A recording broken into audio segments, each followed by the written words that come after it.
He's done it. He's finally done it. Lando Norris has won a Grand Prix. Super happy for him, and we're going to talk about the race in about 30 seconds time. But before we get to that, leave a like, subscribe already, on the road to 1,000 subscribers. If you can't tell already, I'm currently ill, so this is going to be a long one. Turn notifications as well so you don't miss another video, and let's talk about the 2024 Miami Grand Prix. Yeah, I ain't feeling great, but as they always say, the show must go on, and that's the case today, because we're going to be talking about Lando Norris winning his first race in Formula 1. Yeah, as I said, Lando Norris takes his first win in Formula 1 after starting in 5th, and had a bit of a dodgy start, was down to P6, and was kind of just in P6 doing nothing.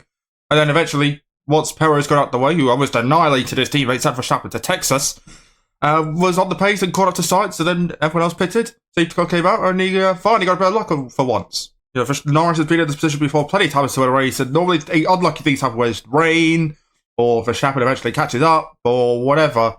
It never ends well for Norris. But today was the day he finally got a bit of luck with the side with the safety car and takes his first win in Formula 1 at the 110th attempt. But did Max Verstappen bottle it? We'll get into that a little bit later on, but yeah, I said, it was also just to see everyone's reaction after the race, everyone congratulating it. That just shows firstly, how loved Norris is, and secondly, how overdue this win is, because normally, you know, people wouldn't be celebrating this much, but everyone like, it's about freaking time. Although I will say the TV coverage was pretty shocking at the end. They kept showing replays of things and skipping all the live parts, and then they watched the live parts in replays. Like, again, that's a whole other video I can make on just TV coverage on the directors, because they are useless, to say the least. Absolutely dog shit. But apart from that, it was a great race for Lando. We're going to look at Lando's previous win, which was in F2, by the way, and how what the F1 results that weekend were as well. Max Verstappen finished second in the Red Bull. After leading the first part of the race, they did a little bit of a cheeky cut at the chicane.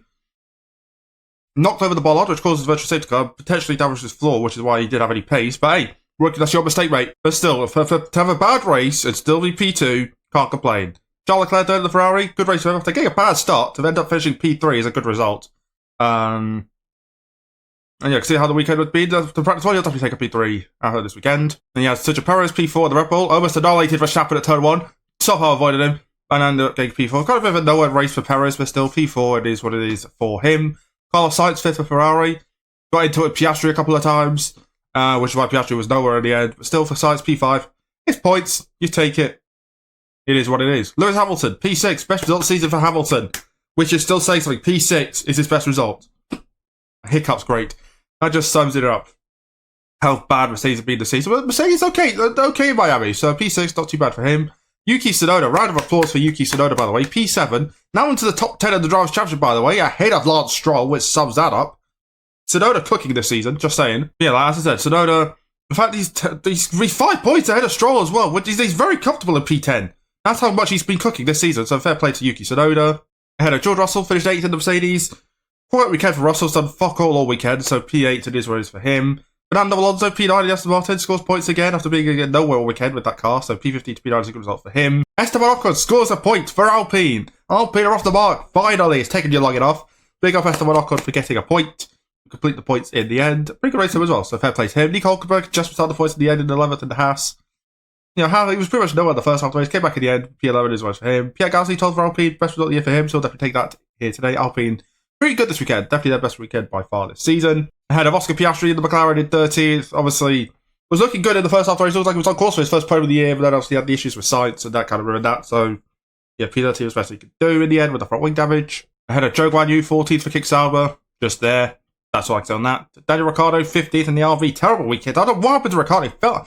How has he gone from being P4 in the sprint to P15? He was nowhere all race. That's where the hardest he was all race. No, not a good race for Ricciardo. Valtteri Bottas, 16th in the Kick Sauber. Just there. Kick Sauber just there this weekend. I had a Lance Stroll, 17th in the Aston Martin. Did originally finish in, where did he finish? Like 13th at the end. We got a penalty for overtaking off the track. P17 was the best he had. So yeah, Stroll nowhere again all race.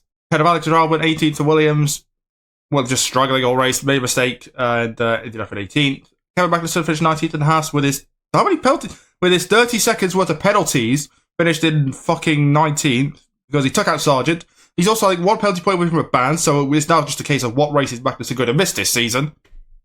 Yeah, we're wicked to forget for Magnussen. And Logan Sargent retired, was the only retiree from this race after getting annihilated by Magnussen. It sucks for Sargent. Home race, because this is his official home race. They say all three American races is his home race. That's not. He's from Miami. He's from Florida, which is Miami.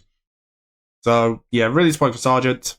Magnussen went for a move which was never on, and took out Sargent turn 2. So, yeah, disappointing for Sargent. First DNF of the year for him. Really not what he would have wanted. So, those were the results for the Miami Grand Prix. Now, let's talk about Lando Norris specifically, because this was the last race he won. He feature raced in F2 in 2018, over 6 years ago. Over 6, I remember that race. This was the first race of the season, and this is the race he won. You can see driving for Carlin. His teammate was Sergio Seti Camara, who finished second. Those are other notable names. Alexander Albon, fourth in the Dams, as well as George Russell in the ART at fifth. Obviously, 2018 is going to go down. It's not right now. It kind of is, but it will be in the future. If Norris, Albon, Russell win championships, 2018 F2 will go down as like the biggest, I guess the most important F2 season in a long time because of the amount of graduates that we got, and imagine top quality graduates as well. That's the main thing.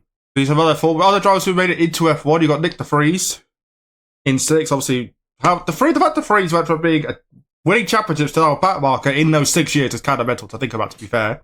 You have Jack Aitken, who also did a race in 2020. He was 9th. Nicholas Latifi was 11th.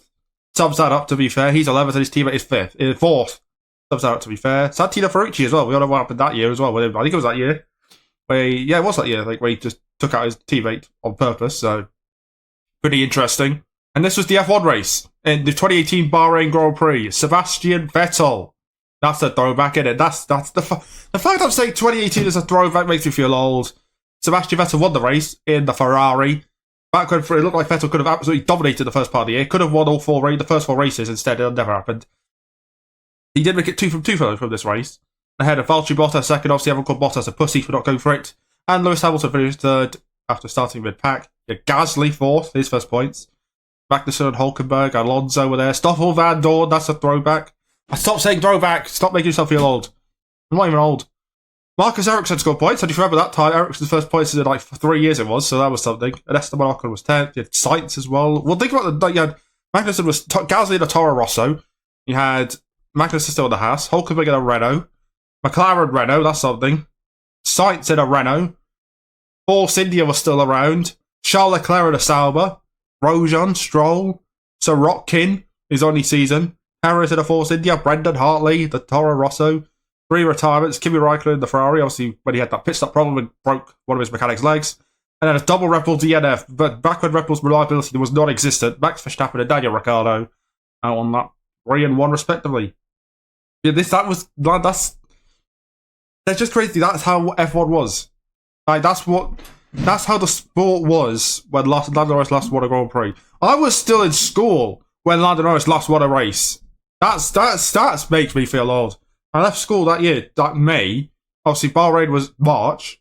I left school 2 months later. So, yeah, that's how long it's been since Lando Norris won a race. Also, I saw a stat as well. I think it was last year where Lando Norris was one of 3 drivers to have not won a race in the 2020s.